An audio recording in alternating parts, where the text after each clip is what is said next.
Good evening once again. Our top story at 6 tonight. There is growing frustration out there as New York State keeps expanding its vaccination program.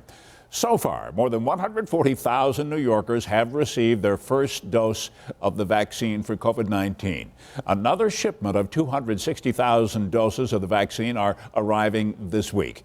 Also, priority populations are expanding, meaning that more people can now receive the shot, including urgent care workers and people who administer the vaccine. But tonight, some healthcare workers are still not on the state's priority list, meaning that they cannot get the shot yet, despite caring for COVID-19 patients. 7 Eyewitness News reporter Ali Tui goes in depth now with a closer look at this issue.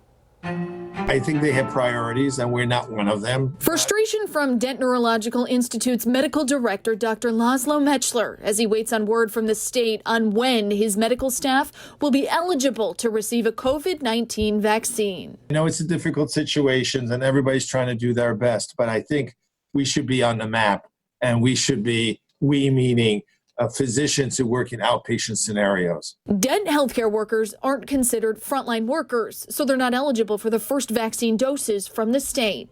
Mechler says it sees roughly 1,000 patients a day, many of whom rely on in-person healthcare for treatment. He believes both his and all outpatient healthcare workers, including primary care physicians, are being overlooked. I do feel that we offer a very important service to the medical community, and that should be respected.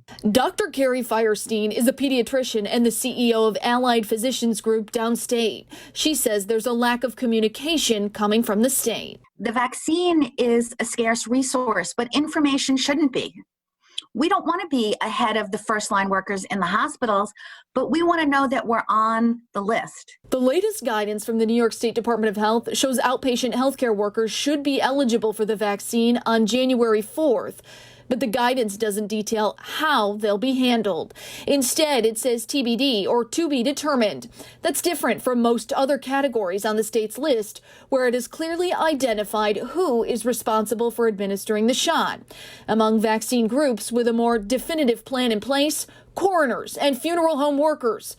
That's right, the state has outlined a plan to vaccinate funeral home workers, but still, according to its own guidance, has no firm plan in place for how it will vaccinate all doctors on the front lines. And Ali joins us live tonight. Ali, you reached out to the state health department today, I know. So what are the people there telling you? Well, good evening, Keith. They are saying that funerals are places where people congregate, which is why funeral workers are being prioritized. However, there's still no word how it plans to administer the tests, the vaccines, I should say, for those frontline workers at places like Dent and other primary care facilities. Meantime, those healthcare workers do want their voices heard. They've started a change.org petition. At last check, it had close to 3,000 signatures, all saying that they want the same access to the vaccine as all healthcare workers across the state. Hey, thanks for the update tonight.